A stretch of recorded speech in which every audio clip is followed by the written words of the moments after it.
এদের কি বাবা মা বলতে কেউ নেই? যেখানে লুবাবার মতো একজন সুন্দরী মেয়ে, সে সব কিছু ছেড়ে দিয়ে আল্লাহ তাআলার পথ বেছে নিয়েছে।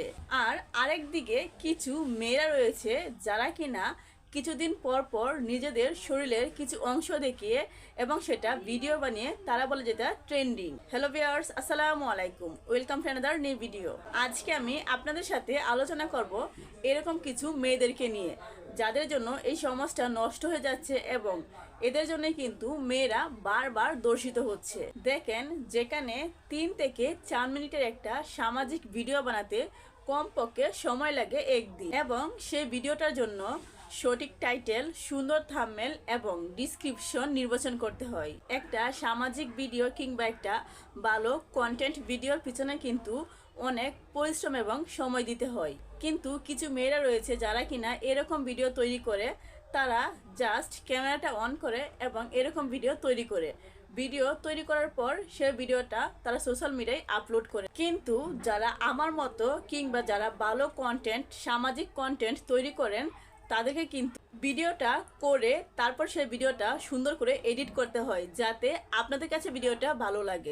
এবং আমরা যদি ভিডিওটা সুন্দর করে এডিট না করি, যদি আমরা সেই ভিডিওর টাইটেল কিংবা থাম্বনেল সুন্দর না দেই, তাহলে তো সেই ভিডিওটা ভিউয়ার্সের চোখেই পড়ে না, তারা সেই ভিডিওটা এড়িয়ে চলে। এবং এরকম ভিডিও যদি ভিউয়ারদের কাছে না আসে, তাহলে তারা সেই ভিডিওটা সার্চ করে তারা দেখে নেয়। কিন্তু তাদেরকে এইরকম ভিডিও বানাতে সেই ভিডিওর পিছনে কোনো পরিশ্রমই করতে হয় না।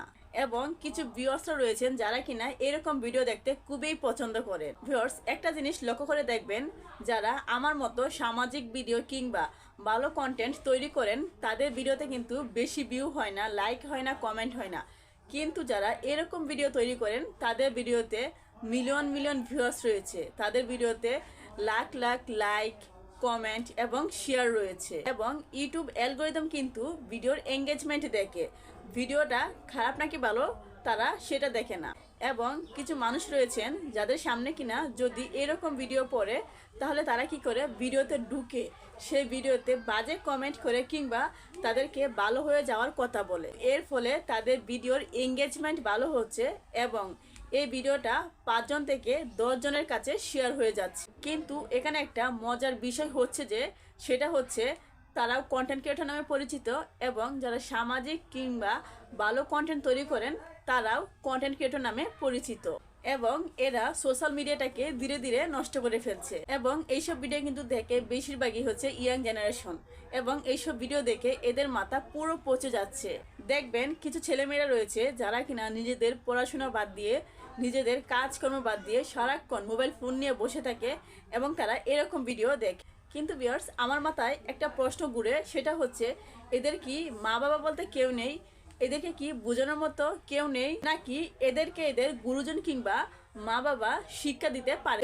ওরা ভিডিও তৈরি করে ভালো কথা, প্রত্যেকটা মেয়ে চায় যে সে নিজের পায়ে দাঁড়াতে, কিন্তু সে যেহেতু ভিডিও বানাচ্ছে সেহেতু সে ভালো ভিডিও বানাক যেটা সমাজ এবং নিজের বাবা মা তাকে নিয়ে গর্ব করতে পারে। ভিউয়ার্স, এরকম মেয়েদেরকে নিয়ে আপনাদের কি মন্তব্য অবশ্যই কমেন্ট বক্সে কমেন্ট করে যাবেন, এবং ভিডিওতে লাইক দিয়ে চ্যানেলটি সাবস্ক্রাইব করে আমাদের পাশেই থাকবেন।